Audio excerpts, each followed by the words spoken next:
Who really rules world tennis? Although Jannik Sinner remains at the top of the ATP rankings, Carlos Alcaraz has just delivered a statement of intent that challenges the Italian's supremacy. The Spaniard has achieved a feat that isn't measured in points, but in millions. He has surpassed $40 million in prize money, something Sinner has yet to do. Are we witnessing a new definition of success in tennis? Stay until the end and find out. The battle for world number one between Carlos Alcaraz and Jannik Sinner is more alive than ever. While the Italian stays on top of the ATP rankings thanks to his consistency, Alcaraz stands out for his impact on the biggest stages. His victory in Monte Carlo and his runner-up finish at the Barcelona Open have not only catapulted him to the top of the season, but also into the exclusive club of players who have earned over $40 million in prize money. A milestone achieved only by legends like Federer, Nadal, and Serena Williams. At just 21 years old, Carlos Alcaraz is already among the 11 players who have earned the most prize money in tennis history. This figure reflects his ability to shine in the most important tournaments. While Sinner has yet to reach that mark, Alcaraz proves that his impact goes beyond the rankings.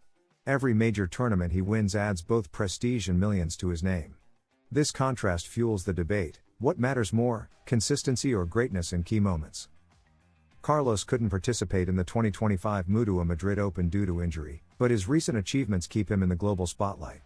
He won Monte Carlo and was runner-up in Barcelona.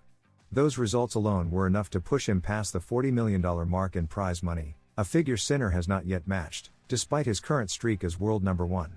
This highlights a difference in approach. While the Italian thrives on consistency, Alcaraz shines in the biggest challenges. Moreover, Alcaraz's financial milestone is not just a symbol of success, but also of consistency under the highest pressure. He may not win every week, but when he does it big. Roland Garros, Wimbledon, the US Open. These titles skyrocket both his reputation and his earnings. And although injury has sidelined him temporarily, this record positions him as a dominant figure. Meanwhile, Sinner is still chasing that elusive Grand Slam victory to balance the scales. Carlos Alcaraz has once again proven that his place among the greats is no coincidence. His entry into the $40 million prize money club reaffirms him as one of the most influential figures in modern tennis. Although Jannik Sinner leads the rankings, the Spaniard leads in the decisive moments. This new milestone not only sets him apart but also fuels his rivalry with the Italian, promising an exciting future for tennis fans. Can a champion combine glory on the court with party nights? Carlos Alcaraz, one of the brightest prospects in world tennis, is once again at the center of debate following the release of his Netflix documentary. Although his rise has been meteoric, his lifestyle has drawn criticism, even from fellow players like Roberto Bautista. Is Alcaraz sacrificing his future to live in the moment? Stick with us and discover all the details of this new controversy shaking Spanish tennis. Carlos Alcaraz couldn't compete in the 2025 Mutua Madrid Open, but his presence has been felt more than ever. His absence due to injury coincides with the controversy surrounding his documentary My Way, in which the young Spaniard reveals his more personal side. In one of the most talked about moments, he admits that after losing to Novak Djokovic at Roland Garros 2023, he partied for 6 days in Ibiza to disconnect. Far from hiding it, Alcaraz says that total disconnection helped him recover his energy, and after that break, he went on to win Queens and Wimbledon. However, not everyone in the tennis world shares that perspective. Veteran Roberto Bautista was the first to publicly express his disapproval. After his loss in Madrid to Alexander Zverev, Bautista stated bluntly, "I don't think Carlos is going to win Grand Slams by staying out until 7 in the morning." According to him, elite tennis demands full commitment, and while he acknowledges that Alcaraz is young and talented, he warns that staying at the top for many years requires strict habits. For Bautista, the young Spaniard still has time to understand what it truly means to compete at the highest level year after year. Beyond his direct criticism, Bautista also provided a broader analysis of the current state of Spanish tennis. "We've been spoiled," he said, recalling that when he was ranked 14th in the world, there were at least 5 Spaniards ahead of him. Today, the picture is different, and although players like Alcaraz and Davidovich keep the legacy alive, the global level of competition is tougher. For Bautista, this situation demands more discipline and planning from the new generation, who, in his view, are still learning what it takes to consistently compete at the top. Bautista wasn't the only one to react. His words reflect a segment of the circuit that values professionalism as the key to lasting success. In a world where Novak Djokovic and Rafael Nadal have set the bar incredibly high in terms of sacrifice, nutrition, and routine, many look skeptically at those who break that mold. Alcaraz, for his part, insists that happiness is his priority, and to perform well, he needs to feel good inside. This contrast between traditional methods and a new approach has sparked a broader debate about how new tennis legends are built. Carlos Alcaraz has made it clear that he wants to write his own story, without copying others' paths. However, Bautista's criticisms highlight a legitimate concern. Can someone become the best in the world without adopting the extreme discipline that define the Big Three? Time will tell whether Alcaraz's formula works or whether he'll need to adjust his course. What's undeniable is that the young Spaniard has sparked a deep reflection on the balance between success and well-being in professional sports. Is Carlos Alcaraz paying the price of inexperience? At just 21 years old and with a trophy-filled career, the Spaniard has reached the elite of world tennis, but a recent injury has sidelined him from the Mutua Madrid Open, raising concerns. As he prepares for Roland Garros, he's received criticism from tennis figures like Feliciano Lopez, who offers a stark warning about managing his schedule. Is Alcaraz making the right decisions to protect his future? The 2025 season was expected to be another spectacular year for Carlos Alcaraz, but recent developments have changed the outlook. After an intense run in Monte Carlo, where he was crowned champion, and a final in the Barcelona Open, the player from El Palmar racked up 10 matches in just 12 days.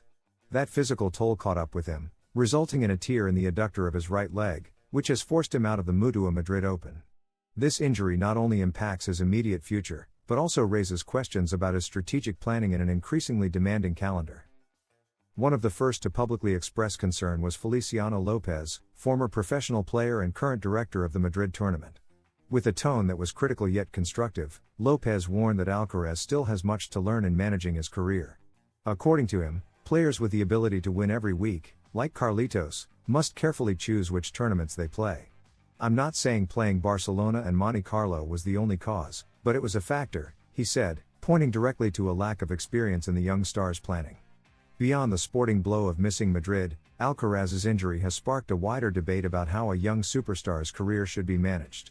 Lopez isn't the only one worried about the intensity of Alcaraz's schedule. While it's natural for a young player to want to compete in all the big events, doing so without a clear strategy can compromise both performance and long-term health. And when the goal is to sit at the same table as Nadal, Djokovic, or Federer, every decision matters. The current goal is clear: to be in top condition for Roland Garros. After winning the Paris tournament in 2024, defending the title is an absolute priority for Carlitos. He himself has tried to reassure his fans, stating that the injury is not serious and that he hopes to be fully recovered in time. However, his participation in the Rome Masters 1000 is also in doubt, which could limit his clay court preparation ahead of the year's second Grand Slam. What's at stake is not just a trophy, but his place at the top of the world rankings. Carlos Alcaraz has shown he has talent, charisma, and ambition to spare, but the road to greatness also demands strategy, patience, and maturity. Feliciano Lopez's comments reflect the concern of those who have walked that path and know how hard it is to stay at the top. The injury that has sidelined him from Madrid could be a key lesson in his evolution as a professional. If he manages to adjust his planning and listen to those who want to see him succeed, his future remains bright.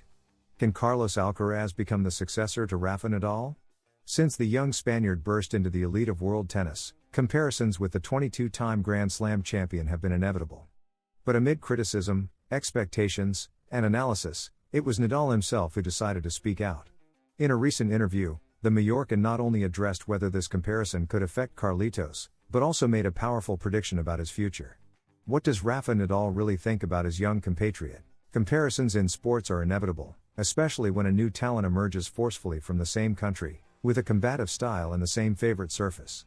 Carlos Alcaraz has been dubbed the natural heir to Rafael Nadal, a label that carries both excitement and pressure.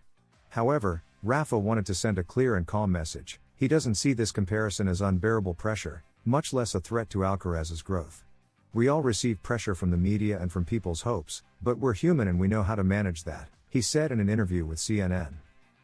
Rafa, who has faced the demands of the highest level for 2 decades, sees not only talent in Carlos, but also the maturity to handle this kind of pressure. I don't think dealing with pressure is a big problem for Carlos, he stated. For Nadal, Alcaraz's environment plays a key role in maintaining his emotional balance and competitive focus. He's a great player and has a great family behind him, he emphasized. His words reflect respect, admiration, and confidence towards someone who has already won 4 Grand Slams before turning 22. But the most striking part of Nadal's statements wasn't his defense against pressure, it was the strength of his prediction for Alcaraz's future. "I firmly believe he's going to have one of the best careers of all time," declared the former world number one. With that sentence, Nadal not only supports Alcaraz's potential, but also places him, at least in his eyes, among the all-time greats. With one clear condition: staying healthy. Because Nadal, more than anyone, knows what it's like to play with a body on the edge. This support comes at a crucial moment. Carlos Alcaraz couldn't compete in the Mutua Madrid Open due to a muscle injury, prompting criticism of his lifestyle and schedule management. Roberto Bautista, for example, didn't hesitate to remark that you don't win Grand Slams by staying out until 7 in the morning, referencing Alcaraz's comments in his My Way documentary. However, Nadal has preferred not to join that judgment, focusing instead on what he believes truly matters: consistency, talent, and above all, health. Rafael Nadal's words are not only a boost of confidence for Carlos Alcaraz, but also a reminder that the road to greatness is built with time, learning, and resilience. Instead of adding pressure, Nadal offers perspective. He acknowledges the difficulty, but also the greatness that the young man from El Palmar can achieve. Beyond criticism or controversy, what truly matters is how Carlos manages his decisions and, above all, how he evolves as both an athlete and a person. What do you think? Is Carlos Alcaraz ready to write a legacy as big as Nadal's? Should he stick to his personal style or adopt a stricter discipline? Leave us your opinion in the comments and don't forget to subscribe to stay up to date with every detail of this thrilling generational duel in tennis. See you in the next video, where the future of tennis continues to be written, point by point.